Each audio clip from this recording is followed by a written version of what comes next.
السلام علیکم ورحمۃ اللہ وبرکاتہ۔ ایک ایک کر کے 7 نوجوان جمع ہو گئے اور ان کے فوراً بعد موچی آ گیا۔ اس نے بوری اٹھا رکھی تھی جس میں پرانے جوتے اور اوزار تھے۔ اس نے بوری پھینکی اور کمر سیدھی کی۔ وہ ہنس پڑا۔ وہ جب سیدھا کھڑا ہوا تو کوئی کہہ نہیں سکتا تھا کہ یہ وہ موچی ہے جو دنیا کی گہما گہمی سے رشتہ توڑے ہوئے راستے میں بیٹھا جوتے مرمت کرتا رہتا ہے۔ اس وقت جب وہ امام کے گھر میں تھا اور دروازہ بند ہو چکا تھا، وہ موچی نہیں برجیس تھا، علی بن سفیان کے محکمہ جاسوسی کے ایک خفیہ شعبے کا تجربہ کار اور نہایت عقل مند جاسوس۔ اس نے امام سے کہا، یہ لڑکے آج ہی ان دونوں لڑکیوں کو صلیبیوں کی قید سے آزاد کرانے پر تلے ہوئے ہیں۔ اس کام میں صرف پکڑے جانے کا یا ناکامی کا ہی خطرہ نہیں بلکہ یقینی موت کا خطرہ ہے۔ ہم یہ خطرہ قبول کرتے ہیں محترم برجیس، ایک نوجوان نے کہا۔ آپ اس فن کے استاد ہیں، ہماری رہنمائی کریں۔ اگر عقل کی بات سنیں تو میں ایک مشورہ دینا چاہتا ہوں، برجیس نے کہا۔ صلیبیوں کے پاس بہت سی مسلمان لڑکیاں ہیں، ان میں سے بعض کو انہوں نے بچپن میں قافلوں اور گھروں سے اغوا کیا تھا اور انہیں اپنی تعلیم و تربیت دے کر ہمارے خلاف جاسوس اور تمہاری کردار کشی کے لیے استعمال کر رہے ہیں۔ تم لوگ ایک ایک لڑکی کو تو آزاد نہیں کرا سکتے۔ اگر تم سب میرے فن سے فائدہ اٹھانا چاہتے ہو تو میں کہوں گا کہ 2 لڑکیوں کی خاطر تم جیسے 8 جوان قربان کر دینا عقل مندی نہیں، بردباری اور تحمل ضروری ہے۔ میں تحمل کو کس طرح قبول کر سکتا ہوں؟ عثمان سارم نے بھڑک کر کہا۔ میری طرح، برجیس نے کہا۔ کیا میں پیشے کا موچی ہوں؟ میں جب مصر میں ہوتا ہوں تو میری سواری کے لیے عربی گھوڑا تیار رہتا ہے اور میرے گھر میں 2 ملازم ہیں، مگر یہاں 3 مہینوں سے راستے میں بیٹھا لوگوں کے غلیظ جوتے مرمت کرتا رہتا ہوں۔ میں تمہیں 2 لڑکیوں کی آزادی کے لیے پورے کرگ اور اس سے آگے کے بہت وسیع علاقے کو آزاد کرانے کے لیے زندہ رکھنا چاہتا ہوں۔ برداشت کرو، انتظار کرو۔ اور اس کے ساتوں دوست برداشت کی حدوں سے آگے نکل چکے تھے۔ ان کی باتوں سے پتہ چلتا تھا کہ ان میں انتظار کی بھی ہمت نہیں رہی۔ وہ کسی کی رہنمائی کے بغیر ہی اس جگہ پر حملہ کرنے کو تیار تھے جہاں توقع تھی کہ لڑکیاں ہوں گی۔ انہوں نے امام کی بھی باتیں سننے سے انکار کر دیا۔ آخر برجیس نے انہیں بتایا کہ اس کے 2 جاسوس اس جگہ معمولی ملازم ہیں جہاں صلیبی حکمران رات کو اکٹھے ہوتے ہیں اور شراب پیتے ہیں۔ یہ دونوں جاسوس عیسائیوں کے بھیس میں شعبہ کی فتح کے بعد وہاں سے بھاگنے والے عیسائیوں کے ساتھ آئے تھے۔ انہیں یہاں نوکری مل گئی تھی اور وہ کامیاب جاسوسی کر رہے تھے۔ تم سب نے وہ عمارت دیکھی ہے جہاں وہ صلیبی حکمران جو ہماری فوج کے خلاف لڑنے کے لیے برطانیہ، اٹلی، فرانس اور جرمنی وغیرہ سے آئے ہوئے رہتے ہیں۔ اس عمارت میں ایک بڑا کمرہ ہے جہاں وہ شام کے بعد اکٹھے ہوتے، شراب پیتے اور ناچتے ہیں۔ ان کی تفریح کے لیے لڑکیاں موجود ہوتی ہیں۔ وہ آدھی رات تک وہاں ادھم مچاتے رہتے ہیں۔ تم نے دیکھا ہے کہ وہ جگہ ذرا بلندی پر ہے جہاں سے پورا شہر نظر آتا ہے۔ وہاں فوج کا پہرا بھی ہوتا ہے۔ اس عمارت تک پہنچنا ممکن نہیں۔ کوئی عام آدمی بلکہ کوئی خاص شہری بھی اس عمارت کے قریب نہیں جا سکتا۔ میں یہ معلوم کر سکتا ہوں کہ یہ 2 لڑکیاں کہاں ہوں گی، مگر ان تک رسائی کا طریقہ صرف یہ ہے کہ ہماری فوج باہر سے ابھی حملہ کر دے۔ اس صورت میں تمام حکمران اور فوجی حکام اس عمارت سے چلے جائیں گے اور حملہ روکنے میں لگ جائیں گے، مگر آج رات حملہ نہیں ہو سکتا۔ یہ بھی نہیں کہا جا سکتا کہ صلاح الدین ایوبی کب حملہ کریں گے۔ ضرورت حملے کی ہے، امام نے برجیس سے وضاحت چاہی۔ دوسرے لفظوں میں ضرورت یہ ہے کہ اس عمارت میں جو لوگ ہیں وہ وہاں سے چلے جائیں اور لڑکیاں وہیں رہ جائیں۔ اس صورت میں آپ یہ کہنا چاہتے ہیں کہ ہمارے بچے اس عمارت میں داخل ہو کر لڑکیوں کو اٹھا لیں؟ جی ہاں، برجیس نے اپنے تجربے کی بنا پر خود اعتمادی سے کہا۔ اگر شہر کے اندر کوئی بڑا ہی شدید اور خطرناک قسم کا ہنگامہ ہو جائے، کہیں آگ لگ جائے اور آگ جنگی ساز و سامان کو لگے تو شاید حکمران اور دیگر لوگ وہاں سے نکل کر موقع واردات پر چلے جائیں۔ برجیس گہری سوچ میں کھو گیا۔ اس نے عثمان سارم اور اس کے ساتھیوں کو باری باری دیکھا اور کچھ دیر بعد کہا، ہاں میرے مجاہدوں، اگر ایک جگہ آگ لگا سکتے ہو تو لڑکیوں کی رہائی کی صورت پیدا ہو سکتی ہے۔ جلدی بتاؤ محترم، عثمان سارم نے بے صبر ہو کر پوچھا۔ کہاں آگ لگانی ہے؟ کہو تو سارے شہر کو آگ لگا دیں۔ تم سب نے وہ جگہ دیکھی ہے جہاں صلیبیوں کی فوج کے گھوڑے بندھے رہتے ہیں، برجیس نے کہا۔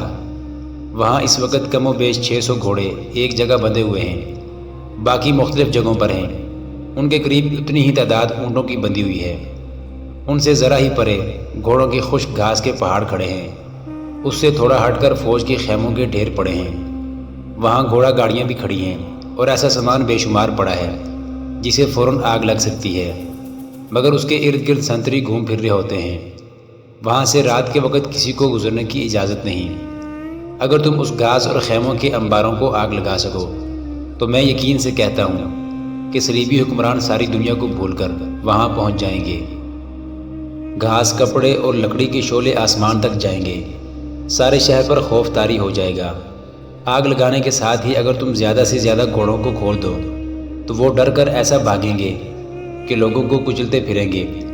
مگر سوچنا یہ ہے کہ آگ کون لگائے گا، گھوڑے کون کھولے گا، اور آگ لگانے کے لیے وہاں پہنچا کس طرح جائے گا۔ فرض کر لو آگ لگ گئی، ایک نوجوان نے کہا، اور وہ عمارت بھی خالی ہو گئی، تو ہمیں کیا کرنا ہوگا؟ میں ساتھ ہوں گا، برجیس نے جواب دیا۔ اس عمارت میں تم میرے بغیر نہیں جا سکو گے۔ وہاں میرے 2 ساتھی موجود ہیں، وہ مجھے بتا دیں گے کہ لڑکیاں کہاں ہیں۔ مگر یہ بھی سوچ لو کہ لڑکیوں کو اٹھا لائیں گے تو انہیں کہیں چھپانا بھی ہوگا، اور اس کے بعد کرک کے مسلمانوں پر قیامت ٹوٹ پڑے گی۔ صلیبی یقین ہی نہیں کریں گے کہ یہ مسلمان کے سوا کسی اور کا کام ہو سکتا ہے۔ مسلمان پہلے کتنے کچھ آرام میں ہیں۔ امام نے کہا، میں مشورہ دیتا ہوں کہ ہم یہ کام کر گزریں۔ صلیبیوں کو معلوم ہو جانا چاہیے کہ مسلمان کتنا ہی مجبور اور بے بس کیوں نہ ہو، وہ غلام نہیں رہ سکتا، اور اس کا وار جگر چاک کر دیا کرتا ہے۔ برجیس تو تھا ہی کمانڈو قسم کا جاسوس۔ وہ کئی راز معلوم کر کے سلطان ایوبی تک پہنچا چکا تھا، لیکن اسے اس قسم کی تخریب کاری کا کوئی موقع نہیں ملا تھا۔ وہ ایسی شدید کارروائی کو ضروری سمجھتا تھا تاکہ صلیبیوں کو معلوم ہو جائے کہ مسلمان کیا کر سکتا ہے۔ اس نے عثمان سارم اور اس کے ساتھیوں کو سمجھانا شروع کر دیا کہ انہیں کیا کرنا ہے۔ اس سلسلے کی 2 کڑیاں بہت نازک تھیں۔ ایک یہ کہ آگ لگانے کے لیے 3-4 لڑکیاں جائیں، وہ سنتری سے کسی اعلیٰ فوجی حاکم کا پتہ پوچھیں اور سنتری کو مار ڈالیں۔ برجیس نے لڑکیوں کو بھیجنے کی اس لیے سوچی تھی کہ عورت، خصوصاً نوجوان لڑکی جو تاثر پیدا کر سکتی ہے، وہ کوئی مرد نہیں کر سکتا۔ مرد شک پیدا کر سکتا ہے۔ دوسرا خطرناک مرحلہ یہ آیا کہ کتنے نوجوان صلیبی حکمرانوں کی عمارت پر حملہ آور ہوں۔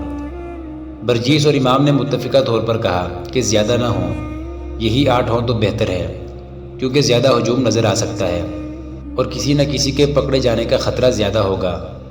پھر یہ مسئلہ پیدا ہوا کہ اتنی دلیر لڑکیاں کہاں سے ملیں گی۔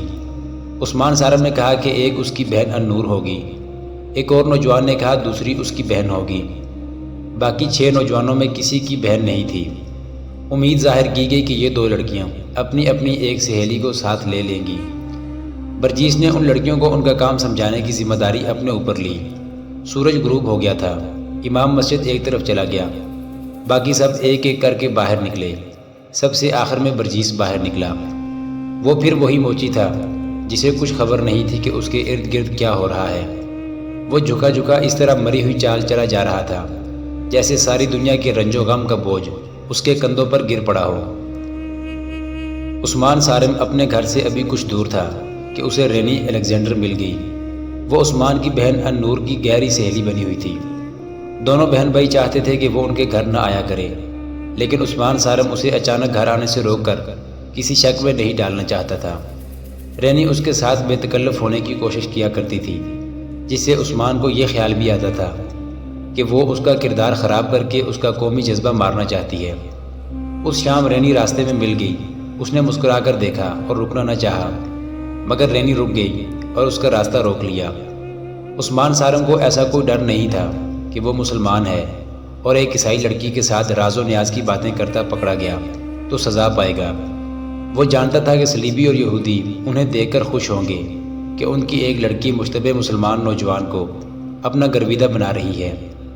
وہ بھی رک گیا اور بولا، میں ذرا جلدی میں ہوں رینی۔ تمہیں کوئی جلدی نہیں عثمان، رینی نے دوستانہ لہجے میں کہا۔ کیا تم اتنی آسانی سے مجھ سے پیچھا چھڑا سکو گے؟ میں تم سے پیچھا چھڑانے کی تو نہیں سوچ رہا۔ جھوٹ نہ بولو عثمان، رینی نے مسکرا کر کہا۔ میں تمہارے گھر سے آ رہی ہوں۔ تمہاری بہن نے مجھے صاف کہہ دیا ہے کہ یہاں اب کم آیا کرو۔ عثمان ناراض ہوتا ہے۔